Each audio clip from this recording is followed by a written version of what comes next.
I'll try to local English. Good morning, all. Okay. Good morning, all. Thank Jimmy for the introduction. I'll try to be speech very slow because the English isn't my first language, so I'm not very comfortable to speak in English. Okay, but I'll try to do my best. And first of all, I want to share my experience about food because I can understand when because it's very hard for us from Brazil having bacon for breakfast and sandwich for lunch. We prefer rice and beans for lunch, you know. So we really miss our food, but it's gonna be a great time here in US. We are here for just 2 weeks, and I want to share with you that I miss my daughter for 15 days. I could imagine how she missed her husband. So I just to share with you some experience, okay? So the recent wave of immigration to Brazil and resulting effects on the Brazilian. My name is Ronan, but you can call me Ron because Ronan is some difficult to pronunciate, okay? And my email is here just to share more experience. After that, let's to try to keep on contact, okay? Brazilian population, just to tell you about Brazil, we are 200 million people in Brazil. We are from Minas Gerais. Minas Gerais is higher to 20 million people in Minas Gerais, just to know where are we from. And I try to build a thought process, but a little thought process just to understand the immigration process, okay? In 80s, Brazilians just to imagine the American dream. The American dream was very famous for us, the American way of life, you know, so it was very famous for us, and the most important symbol of the American dream was the state of liberty, okay? In 80s, American dreams, a set of ideas in which allows the opportunity for prosperity and success, but working hard. You understand that. We used to come to Brazil, most of them used to come to Brazil in an illegal way, you know, we can't hide that. They came to US using illegal way, but to work hard, work very hard, like a waiter, like for example, like babysitters, very famous, drivers, you know. And the situation in Brazil was something like that. Inflation, 30% per month. Per month, could you believe? 30% per month. A dollar costs 5 times Brazilian currency. For example, if I work in America, in US, for an hour, I will earn money 5 times more than I were working in Brazil. So Brazilian people used to do something like that. Come using illegal way to US, earn money here and invest in Brazil. Because there they could buy 5 times more things than US. So you used to come to US, working hard, earning dollar and investing in reais, in currency money from Brazil. You know, you're buying houses, buying, just investing in Brazil. So it isn't interesting to US to maintain this relationship because we come here, work here, but spending our money in Brazil. You know, so it isn't interesting to US. Then in 90s, we used to say the Brazil of the real. Real is the name of Brazilian money, We have some notes here, for example. One of them I really don't know. For example, this one. I've never seen, just I never seen, but we are working hard, okay? In 90s, the context, Brazilian context changed. Our inflation was 6% per year. Do you remember? Before that, it was 30% per month. In 90s, it was 6% per year. So it's changed a lot, okay? And some years ago, a few years ago, $1 paid R$1.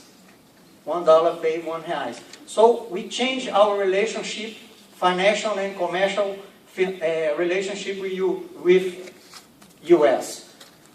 Brazilians used to travel to US just to spend money. We love buying. You can't believe how much Brazilian people spend on Conformil, for example. You can't believe. We have just a bus, just for luggage. Just for luggage. Okay? We spend a lot. So, it's changed. Brazilians start to work in Brazil, earn money in Brazil, and spend in US.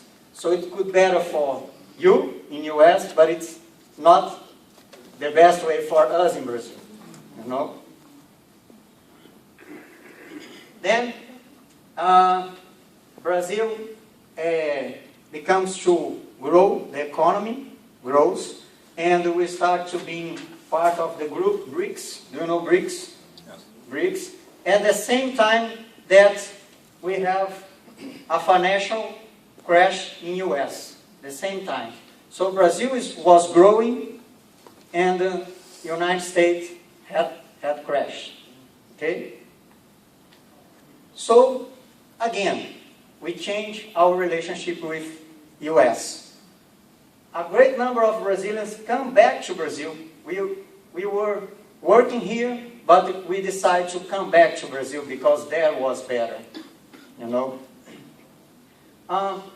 Brazilian government start a lot of programs, huge programs. For example, PAC, Massive Infrastructure Expansion Program.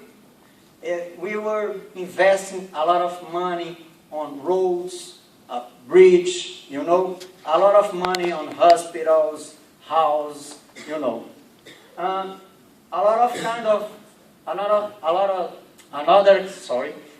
Just a minute. Another example of program is Minha Casa, Minha Vida, My House, My Life, you know. A low interest rate government financing for house for low-income families. And this year, World Cup is going to be there in Brazil on 16. The Olympic Games is going to be in Brazil. So our relationship changed again.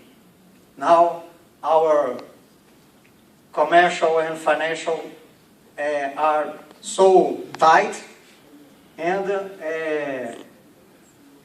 for example, on this slide, we can see Brazilian around the world.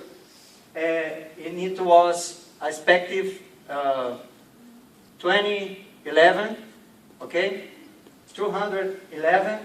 For example, in US, 1 million Brazilian lives here. Just to compare, in Europe, just 900,000 Brazilians live there. So we are most interested in US than Europe, for example. You know?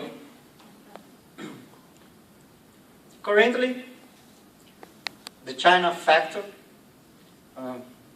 you know, we are from a region that we are very famous because we have a lot of steel companies there. So in our days we are living very similar that you live lived some years ago about the furniture company.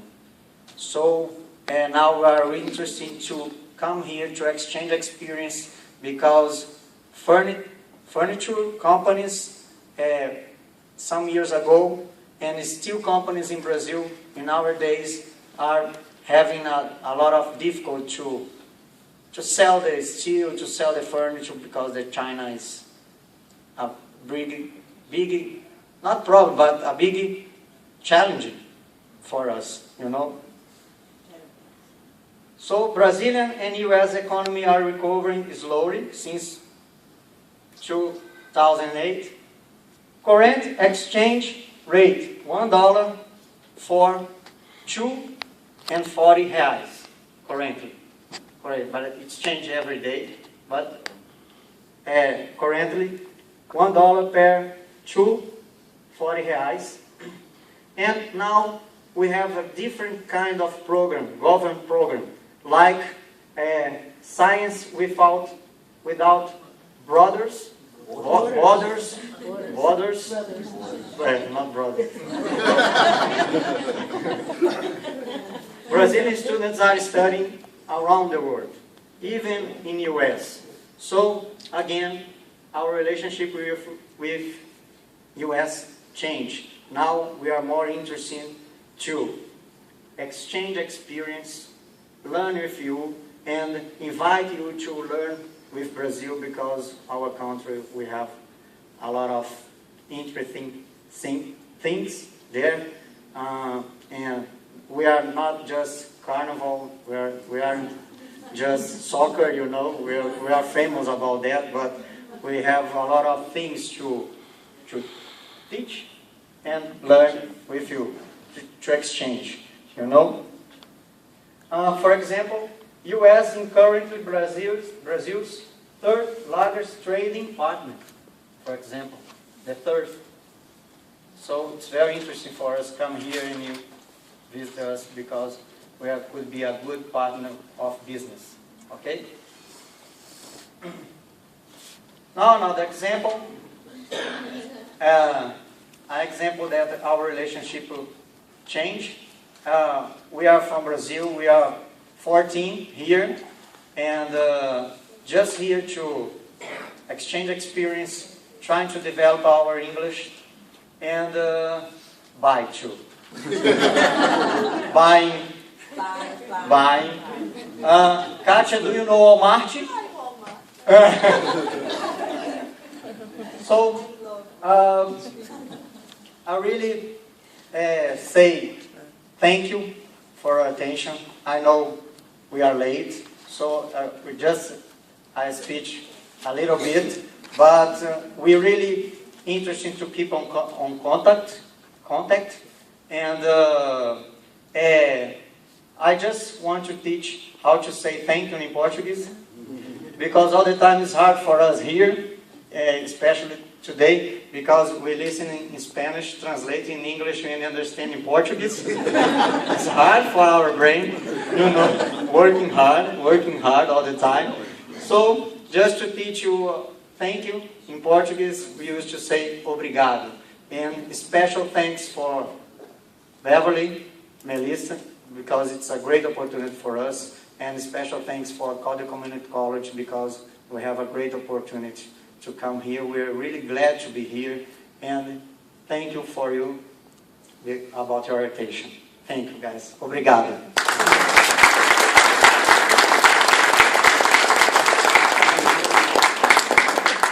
To leave a couple of pearls out there. North Carolina alone has about $2 billion with a B exchange with Brazil of sending things to Brazil and also buying things from Brazil.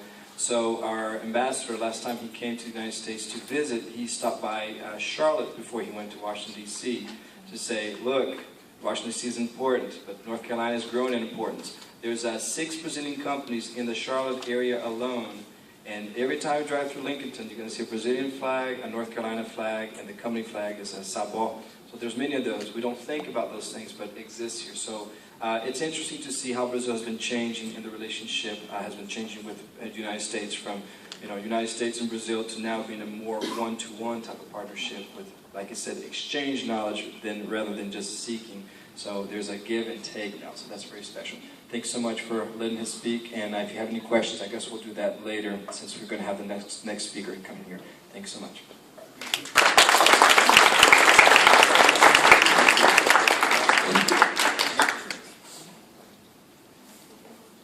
Ronan was so worried about his English, and he did great. I'll take credit for that, but he hasn't been in our ESL classes as much as the other students. He's been in meetings with Jimmy and Ben. We are not going to take another break. We have our final speaker now.